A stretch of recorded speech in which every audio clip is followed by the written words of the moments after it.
하나님의 말씀 같이 보시겠습니다. 하나님의 말씀 마태복음 12장 22절에서 27절까지 37절까지의 말씀입니다. 마태복음 12장 22절에서 37절까지의 말씀, 신약 19면에 있습니다. 마태복음 12장 22절에서 37절까지 말씀인데 오늘은 30절까지만 보도록 하겠습니다. 저 한 절, 여러분들 한 절 번갈아 교독하시고 마지막 절은 같이 읽겠습니다.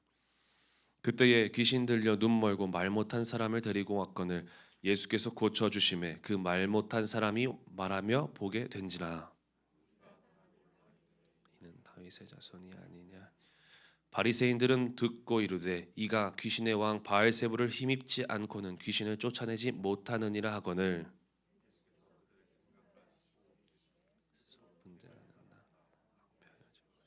스스로 분쟁하는 동네나 집마다 서지 못하리라. 만일 사탄이 사탄을 쫓아내면 스스로 분쟁하는 것이니 그리하고야 어떻게 그의 나라가 서겠느냐. 쫓아내면 누구를 힘입어 쫓아내. 그러므로 그들이 너희의 그러나 내가 하나님의 성령을 힘입어 귀신을 쫓아내는 것이면 하나님의 나라가 이미 너희에게 임하였느니라. 사람이 먼저 강한 자를 결박하지 않고서 어떻게 그 강한 자의 집에 들어가 그 세관을 강탈하는. 결박한 후에야 그 집을 함께 읽겠습니다. 나와 함께하는 나를 반대하는 자요 나와 함께 모으지 아니하는 자는 해치는 자니라. 아멘. 오늘 이 아침에도 일찍 나와 주님 앞에 예배하며 주님을 찾는 모든 분들을 진심으로 환영하고 축복합니다. 오늘은 마태복음 12장 22절에서 37절 말씀을 가지고 믿음이 보고 믿음이 말하게 한다라는 제목으로 함께 말씀을 나누겠습니다. 우리의 삶에는 매일 수많은 사건들이 일어납니다. 그런데 사건에 대해서 무슨 일이 일어났느냐, 내 삶에 어떤 일이 일어났느냐보다 중요한 것이 있습니다. 그것은 그 사건을 어떻게 대처하느냐가 우리의 삶에 더 중요합니다. 오늘 우리 삶에 일어난 많은 일들에 대해서 그럼 우리는 어떻게 대처해야 할까? 오늘 말씀을 통해서 우리 같이 함께 살펴보려고 합니다. 오늘 본문에는 똑같은 기적을 보고 전혀 다르게 바라보고 대처하는 두 부류의 사람들이 나옵니다. 오늘 본문은 기적으로 시작되어지는데 22절 말씀에 보니까 그때 귀신 들려 눈 멀고 말 못하는 사람을 데리고 왔거늘 예수께서 고쳐주심에 그 말 못하는 사람이 말하며 보게 된지라. 귀신에게 눌려서 말도 못하고 그리고 듣지도 못하고 보지도 못했던 사람이 예수님을 만나서 단번에 고침을 받게 되어집니다. 그러자 주변에 있던 사람들이 이렇게 반응합니다. 이분이 혹시 그 메시아 다윗의 자손이 아닐까라며 놀라게 되어집니다. 그런데 이 광경을 보고 어떤 사람들은 이렇게 이야기합니다. 독서를 내뱉는데 예수님을 비난합니다. 귀신의 왕 바알세불을 힘입어 지금 귀신을 쫓아낸다라고 말하고 있습니다. 이들은 이 기적을 보고도 예수님을 비아냥거리며 예수님을 비난하고 있는 모습을 보게 되어집니다. 똑같은 기적을 보고도 한쪽은 하나님의 약속을 기억하고 놀라지만 다른 한쪽은 그 기적을 비난하고 귀신의 역사라고 막 모독하게 되어지는 모습을 보게 되어집니다. 그러자 예수님은 이렇게 말씀하십니다. 26절에 만일 사탄이 사탄을 쫓아내면 스스로 분쟁하는 것이니 그리하고야 어떻게 그의 나라가 서겠느냐. 아니 사탄이 사탄을 내쫓으면 집안 싸움인데 집안 싸움을 일으키면 어떻게 그 왕국이 세워질 수 있겠냐, 그 나라가 세워질 수 있겠냐라는 것입니다. 예수님은 정확한 비유로 지금 그들의 잘못된 논리적 모순에 대해서 지금 비난하고 있는 것입니다.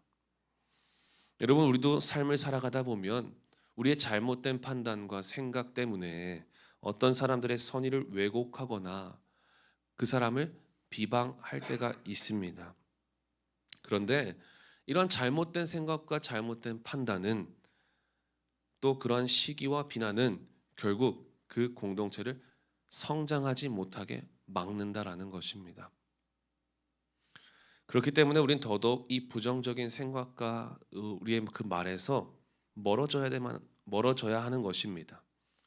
공동체를 무너뜨리는 비관적인 말이나 부정적인 생각을 내려놓고 오늘 우리에게 살리는 말, 살리는 생각으로 하나님의 일을 높여드릴 수 있기를 간절히 소망합니다. 여러분, 그래서 주님은 날선 경고로 말씀을 하고 계시는데 오늘 31절 말씀에 보니까 성령을 모독하는 것은 사심을 얻지 못하겠고 32절에 누구든지 말로 성령을 거역하면 이 세상과 오는 세상에서도 사심을 얻지 못하리라. 성령님께서 하시는 기적의 역사를 보고도 지금 그 성령님의 역사를 보고도 알고도 거역하며 모독하는 그 말은 용서받지 못한다는 것입니다. 36절에는 무익한 말로 인해 심판받고 정죄받을 것이다 라고 이야기합니다. 공통적으로 경고하시는 말씀이 바로 이 말에 대한 부분입니다. 우리는 충분히 비관적인 생각을 할 수 있고 또 부정적인 생각을 할 수도 있습니다. 그런 판단을 할 수도 있습니다. 그러나 그것이 말로 나와서는 안 된다는 것을 말씀해 주고 있습니다. 내가 가진 생각만으로는 남을 고통스럽게 할 수가 없겠죠. 반대로 내가 가진 생각만으로는 누군가를 살릴 수도 없습니다. 생각이 나를 살리는 것이 아니라 생각이 어떤 사람을 고치고 생각을 어떤 사람을 힘들게 만든다는 것이 아닙니다. 생각이기 때문이죠. 그러나 여러분, 우리가 내뱉은 입술의 말은 반드시 열매를 맺게 되어 있습니다. 그렇기 때문에 35절 말씀처럼 선한 사람은 선한 말의 열매를, 악한 사람은 악한 말의 열매를 맺게 되어 있다라고 말씀하고 있습니다. 여러분은 어떤 말의 열매를 맺고 계십니까? 독사의 자식들이라 불리는 바리새인들과 같이 성령님의 역사를 모독하고 비난하며 거역하고 있지는 않으십니까? 그래서 영원히 사하심을 받지 못하는 비극적인 삶을 살아가고 있지는 않으십니까?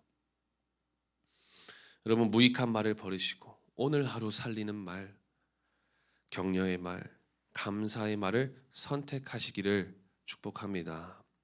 그 말이 우리 공동체, 우리 교회, 우리 가정, 우리가 속해 있는 모든 곳에서 그 공동체를 살리고 내 생각을 살리고 내 판단을 바꾸게 될 줄 믿습니다.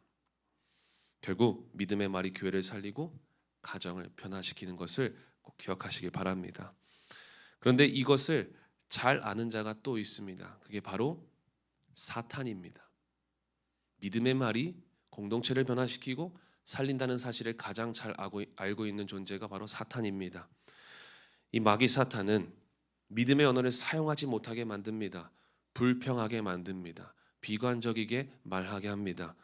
아니, 내가 기도하러 오는 이 아침에 왜 이렇게 추운 거야? 라는 말을 하게 합니다. 아니, 내가 주를 위해 섬기고 헌신하는데 왜 저 사람은 변화되지 않는 거야? 왜 이 교회는 내 마음처럼 움직이지 않는 거야? 믿음으로 살아도 믿음의 언어를 사용하지 못하게 만듭니다. 교회 안에 있음에도 교회 안에서 공동체 안에 있음에도 믿음의 말을 하지 못하게 만듭니다.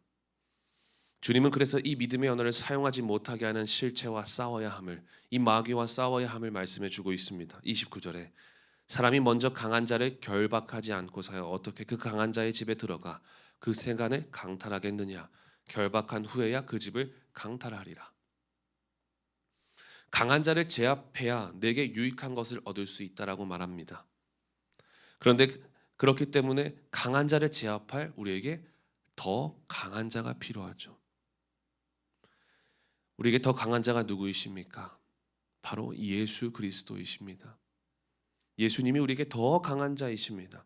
본문에 예수님께서 귀신 들려 안 못 보고 말 못하게 하는 사람을 고쳤듯이 예수님께서 마귀 사탄 귀신의 역사를 제압하시고 이기신다는 사실을 믿으시길 바랍니다. 예수님은 더 강한 자이십니다. 강한 자를 결박하고 모든 것을 이기시는 예수님이십니다. 여러분, 예수님께서 말 못하는 자를 말하게 하시고 보지 못했던 자를 보게 하셨듯 이 믿음의 언어를 사용하지 못하게 하는 마귀를 쫓아내시고 오늘 우리 안에 있는 모든 문제들을 쫓아내시고 믿음의 눈이 뜨여지고 믿음의 언어를 선포하실 수 있기를 예수님의 이름으로 축복합니다. 더 강하신 예수 이름으로 강한 자를 결박하시길 바랍니다. 여러분, 그때 우리의 삶이 변화되어지고 우리의 말이 변화되어지고 하나님의 기적, 하나님의 역사를 분별하고 찬양하고 주를 위해 믿음으로 살게 될 줄 믿습니다. 우리가 끝까지 믿음으로 지금 순종하게 될 줄 믿습니다. 그래서 저는 저와 여러분 모두가 오늘 하루 믿음의 말을 사용하지 못하게 하는 이 마귀를 예수 이름으로 대적하고 몰아내시고 믿음으로 보고 믿음의 말을 선포하실 수 있기를 예수님의 이름으로 간절히 축복합니다. 기도하겠습니다. 하나님 감사합니다. 오늘도 우리가 올바르게 생각하며 올바르게 말할 수 있는 기회 주심에 감사드립니다. 그러나 우리는 때때로 우리 안에 비관적인 생각이 들어오고 또한 그것이 말의 열매를 맺어서 잘못된 결과를 만들며 공동체를 무너뜨릴 때가 있습니다. 주님, 우리의 이 연약함을 불쌍히 여겨주시고 이제는 내 말이 내 가정을 살리게 하시고 이제는 내 말이 내 공동체, 내가 속해 있는 모든 곳이 살아나는, 우리 목장이 살아나고 교회가 살아나는 그런 믿음의 말이 되게 하여 주시옵소서. 마귀는 자꾸만 우리의 이 믿음의 언어를 무너뜨리고 망가뜨릴 것입니다. 마귀에게 속지 않게 해주시고 더 강한 자이신 예수님께 붙들려 예수 이름으로 모든 것을 쫓아내며 우리가 믿음으로 살아낼 수 있도록 믿음의 언어를 사용하며 살아갈 수 있도록 주님 축복하여 주시옵소서. 오늘도 가지고 나온 기도 제목들 많이 있습니다. 우리의 기도가 믿음의 기도가 되게 해주시고 믿음의 고백이 되어질 수 있도록 도와 주옵소서. 그래서 끝까지 믿으며 지금 우리에게 주신 이 믿음의 유통기한을 알아 우리가 믿음으로 지금 순종할 수 있도록 도와 주옵소서. 감사드렸고 예수님의 이름으로 기도하였습니다. 아멘.